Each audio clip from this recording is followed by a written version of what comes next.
I'll never forget the moment the handcuffs snapped around Lisa Harper's wrists. Her face, usually so smug and composed, twisted into a mask of pure shock as the officer's voice cut through the suburban silence. 3 months ago, I moved into Willow Creek, a picture-perfect suburb with neat lawns and friendly folks. Well, mostly friendly. The HOA rules seemed fair when I signed the lease, just your standard stuff about trash cans and fence heights. But I hadn't met Lisa Harper yet, the HOA president who treated those rules like her personal 10 commandments. My first week was quiet, just me unpacking boxes and settling in. Then came the knock. Sharp, insistent, like someone who expected the door to open before they even raised their fist. There stood Lisa, clipboard clutched like a weapon, her smile so fake it could have been painted on. "Welcome to Willow Creek," she said, her voice dripping with honey that didn't match the ice in her eyes. "I'm Lisa Harper, HOA president. Just a heads up, your trash cans are 14 inches from the curb, not 12, and your mailbox is half an inch too low per section 4, paragraph 12 of our guidelines." Before I could even blink, she shoved a violation notice in my hand and strutted off, her heels clicking like a countdown to trouble. That was my introduction to Lisa, and it only got worse. Over the next few months, she was on me like a hawk. My grass was a 1/4 inch too tall. My garden hose was the wrong shade of green. I put up Christmas lights one day, early boom, another notice. Each one came with that same patronizing smirk, like she was doing me a favor by pointing out my flaws. My neighbors felt bad, but kept their heads down. "She's got the board in her pocket," my neighbor Sarah muttered one day. Last guy who pushed back got fined every day for stuff no one could even verify. So I tried to stay off Lisa's radar, nodding politely and fixing whatever she complained about. But last Tuesday, she pushed me too far. I parked my car on the street in front of my house, 100 Fantram legal. Mind you, grabbing my laptop bag when I heard the familiar tap-tap of Lisa's heels. "Excuse me, Michael," she called, her voice laced with that fake concern she loved to weaponize. "Your car is 23 inches from my driveway. HOA rules require at least 30 inches of clearance." I glanced at my car, then at her driveway, a good 10 feet away, and sighed. "Lisa, I've read the rule book cover to cover. There's number 30-inch rule for street parking, which is public property anyway. I'm late for a meeting, so let's talk later." Her face turned beet red, her lips pursing like she'd swallowed a lemon. I walked away, savoring the moment, but knowing she wouldn't let it slide. Sure enough, not even an hour later, my phone lit up with texts from neighbors. Lisa was out there with a tape measure, snapping photos of my car like it was a crime scene, making loud phone calls. I figured she was rallying her HOA minions. But when I peeked out my office window 30 minutes later, my jaw dropped. 2 police cruisers were pulling up, lights flashing. For a second, I thought someone was hurt. Then I saw Lisa, standing by my car like a triumphant general, pointing and gesturing as an officer approached. This woman had called 911 over a parking spot. I grabbed my phone to record and stepped outside, keeping my cool despite the absurdity unfolding on my lawn. "Officers, what's the issue?" I asked, polite as could be. Before they could answer, Lisa jumped in, her voice hitting a pitch that could crack glass. "This man parked his car to block my driveway. It's a safety hazard and violates HOA rules."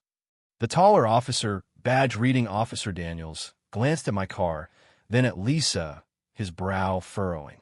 "Ma'am, this vehicle is legally parked. It's not blocking any driveway or hydrant," he said, clearly wondering why he was here. Lisa wasn't VYing it. She waved her tape measure like a scepter. "The HOA demands 30 inches of clearance. I'm the president, and I insist you ticket him now." Her face was scarlet, her voice shaking with righteous fury. The second officer, Officer Carter, turned to me. "Sir, can I see your ID?" I handed over my license, calm as ever. "I've been here 3 months, and Ms. Harper's been handing me violation notices for everything from my grass to my hose color. My car is on a public street, well clear of her property." As I spoke, neighbors started creeping out, drawn by the commotion. Lisa's voice kept climbing, practically a screech now. Officer Carter turned to her. "Ma'am, I'll need your ID too." That's when Lisa lost it. "I don't have to show you anything. I called you to do your job. This is HOA property, and I'm in charge, she yelled, jabbing a finger toward Carter's chest. Officer Daniels stepped forward, his tone sharpening. Ma'am, this is a public street, not HOA property. Lower your voice and show us your ID. Just then, my neighbor Jake walked up, phone in hand. Officers, I've got 20 minutes of VY Deo from before you got here. The car's 6 feet from her driveway. She's been harassing Michael since he moved in. Another neighbor, Mrs. Lynn, piped up. This isn't her first 911 call either. Last month, she reported my kid for playing basketball after 6 p.m. The officers exchanged a look like they'd seen this MOVYE before. Lisa's face twisted with rage. They're all conspiring against me. I'm just enforcing the rules you all signed. She lunged for Daniel's notepad, trying to point out her fake rule, and grabbed his arm. That was her big mistake. Ma'am, step back and keep your hands off, Daniel said, his voice pure steel now. Lisa, oblivious to the hole she was digging, kept going. Do you know who I am? My husband plays poker with the police chief. I'll have your badge for this. When Carter asked for her ID again, she spun on her heel, declaring, I'm done with this nonsense, and started marching toward her house. Daniels blocked her path. Ma'am, you called 911 for a non-emergency, refused a Pro-V wider ID, and touched an officer. Hands behind your back. The street went dead quiet. Lisa's eyes bulged. You can't be serious, she gasped, but the cuffs clicked shut, and Daniels read her rights. Misuse of emergency services, obstruction, attempted assault. Her protests bounced off the houses as they led her to the cruiser. This is outrageous. I'm the VY Tim, she shrieked. Officer Carter turned to me, almost apologetic. Your car's fine, sir. No ticket.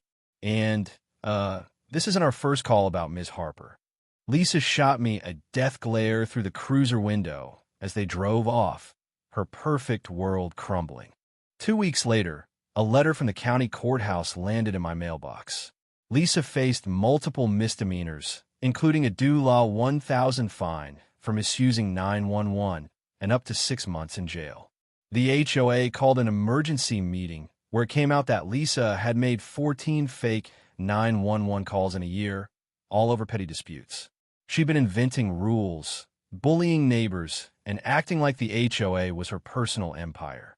The board kicked her out, slapped her with DULA 2,500 in fines, community ser VYC, and a restraining order to stay away from my property.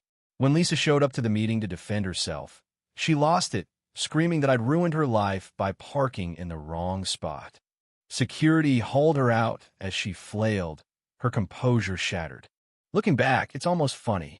Lisa, obsessed with her little rule book, broke actual laws and paid the price. I just wanted to park my car and live my life, but somehow I ended up at the center of her downfall. Willow Creek's quieter now, and every time I pull up to my curb, I can't help but smile. Sometimes, the people who love to control everything are the ones who lose it all.